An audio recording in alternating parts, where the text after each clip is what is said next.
think a lot of us had this dream, painting everything, you know, like painting an entire area, an entire community, no less and no more than that. Not too many of us who would think that that would become a reality.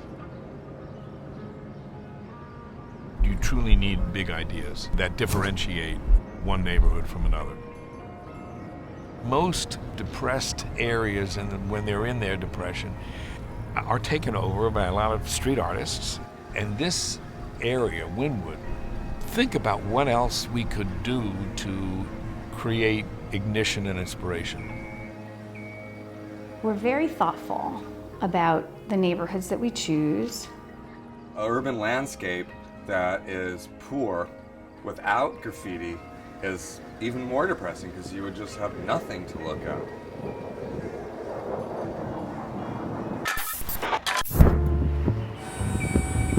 This neighborhood we would come to and do graffiti. It was kind of sketchy. It was still a really rough part of the neighborhood.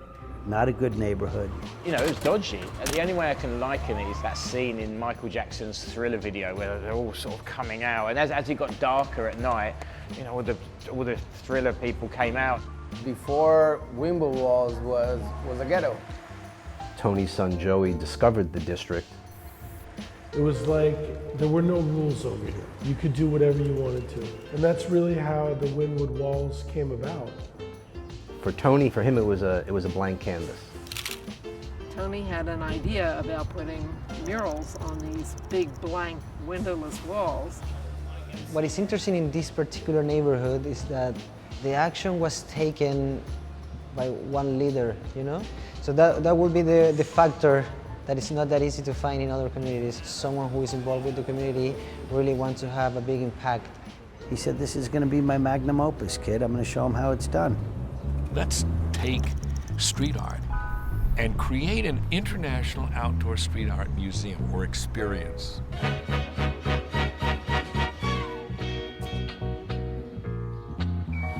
I was with Tony when he had this epiphany and realized that it was going to be artistic intervention that would make the change to Wynwood. My dad, he said, let's paint the buildings. And we just started by painting 1, 2 walls, 3 walls. All of a sudden, it came together. The idea of the Wynwood Walls was essentially to create the heartbeat of the neighborhood. Miami was always on the map with Art Week and Art Basel. And then Wynwood Walls, I feel like, it was responsible for bringing the whole street art scene to Miami. This neighborhood, starting with the Wynwood Walls, has blossomed. He had a vision to create something very special for the arts. I remember when the Wynwood Walls went up, so, you know, there were some great names there. Shepherd was doing something in there, Futura in there, like Osgemios, and it started to set a bar, really. We stood outside this building, and he said, kid, this is going to be your new spot. It's going to be called the Wynwood Walls. I'm using street art. I really had no idea what he was talking about. I certainly had no idea what was about to come. It was like Woodstock.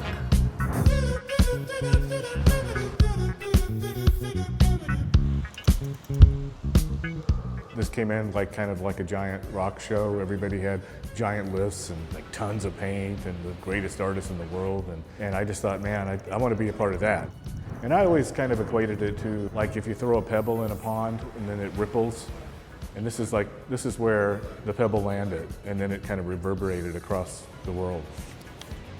Or what catching my attention at the moment, it was like you could feel that there was love in this place, you know? That there was a creation behind, you know, like each wall was very well thought. And people are coming here, and in some cases this is their first experience. And I think street art is really the perfect style of art to be able to engage with the visitor, because street art, it was always meant to be for the people. What this has really done is brought art back to the people and put it on the same level as the stuff that people actually like, you know, and they figured out a way to make it exciting for people. If you go to a museum or a gallery, you don't really meet the artist. You see the artist on the wall. It's kind of in a weird, sterile environment. Here, you know, there's a good chance you're actually you're going to see the person painting it. If it's in your neighborhood, you're going to see them. They're going to talk to you. You're going to meet them. You're going to be able to talk to them about what they think they're doing and what the idea is. And And you know, it's more of a living, breathing kind of thing than like, it almost makes a museum seem like a mortuary or something. It was never a question of if, it was always a question of when. You know, the culture that we come from, it's a never give up attitude and dream with your eyes open and your feet on the ground. That's what my dad would say. And now it's celebrated to have art on your buildings.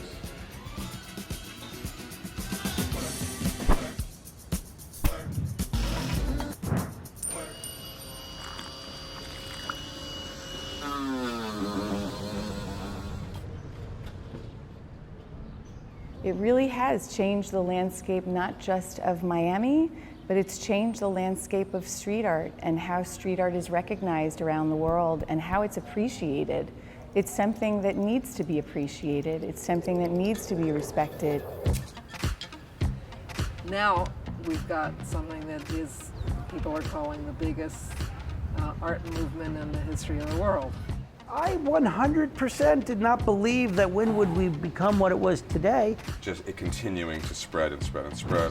Murals everywhere, paintings everywhere. I think it's amazing. But yeah, it changed incredibly. In 10, 15 years, this place went from like ghetto to, you know, happening spot. Man, it's been, so I didn't come in like 2 years, and it was so different already. And it was crazy to see how every year it was developing and changing more and more and more. This location, it's become a destination. Like people come to Miami to come to Wynwood to see the street art. They took a bunch of people that were vandals and hated by society and brought them, you know, into the world and found them an audience. Once you come to paint here, you are always part of the family. And over the course of 10 years, we've had over 100 artists. It really has grown. Anything in life that reaches certain milestones, like a 10-year anniversary for something like this, there's a reason it reached the milestone. There's a reason it didn't fade away. There's a reason it got there, because it's good, you know, it's special. The gratitude that not only I feel, but everyone who passes through here feels. They come in here, it's a safe place, it's a beautiful place. And it's a place where you could really feel the energy that Tony left behind. He always believed that art changed people's attitude. Over the course of 10 years, we've had over 100 world-class artists.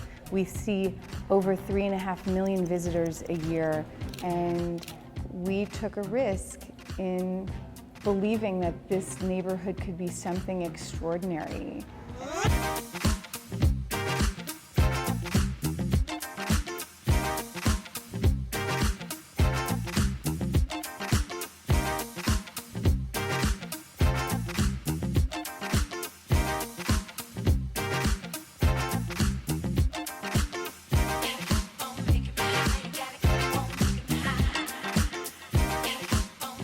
Neighborhoods like this changed by the art and by the graffiti because we knew the power of what we were doing.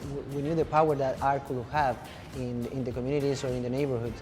That wasn't like the dream. The dream was like to show it to the world and make the people understand the power that the art in the street had. So seeing like a neighborhood like this is just a dream that became a reality.